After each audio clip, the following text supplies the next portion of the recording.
Just like the advent of technology in banking has made it easier to spend money, it also is easier to save money because that technology can then, when you get paid, dump a nice chunk into your savings account. But it's interesting that we're really quick to spend electronically, but we're really not quick to set up those automatic debits to save. Yeah, that's something we've talked several times on the show, just because this is the stage of life where I am right now. Our son is 19 and he's earning, kind of grown-up money for the first time in his life. And so we're having a lot of conversations around budgeting and saving and investing and how you do that. And he's taking care of his Roth IRA investing. That's automated, so that happens on a regular basis, and he doesn't really have to think about it. We track it for him, or he tracks it, and we've taught him how to do that. But he doesn't have to think about it on an ongoing basis. But his savings, this is not right for everybody, and it's not right for every stage of life.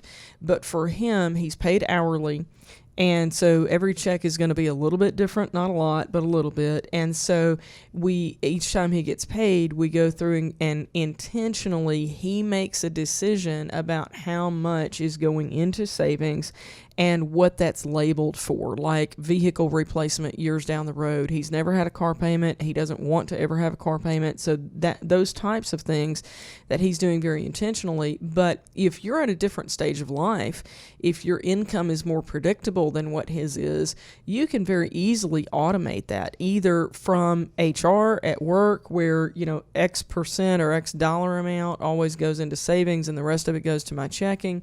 Or you can automate it at your bank, where there's just an automatic transfer from checking to savings on a certain day of the month. That's what I do on mine, is after every pay period, 5 days after the day I'm supposed to get paid, there is a set amount that transfers from checking to savings every time. Yeah, I have my Roth contributions automated as well.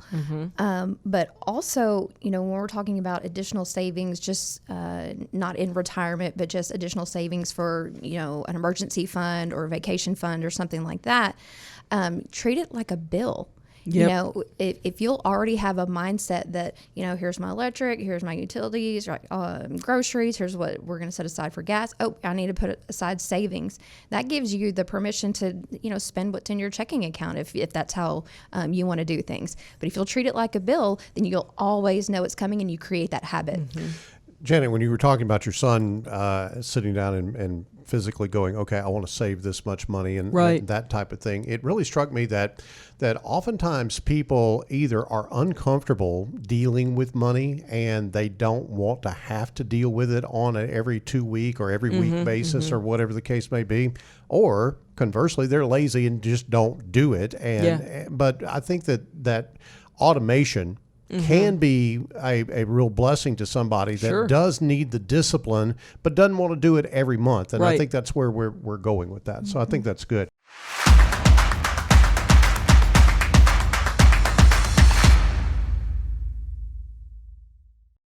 Want more content like this delivered to your inbox weekly? Visit fastest4.com to learn more.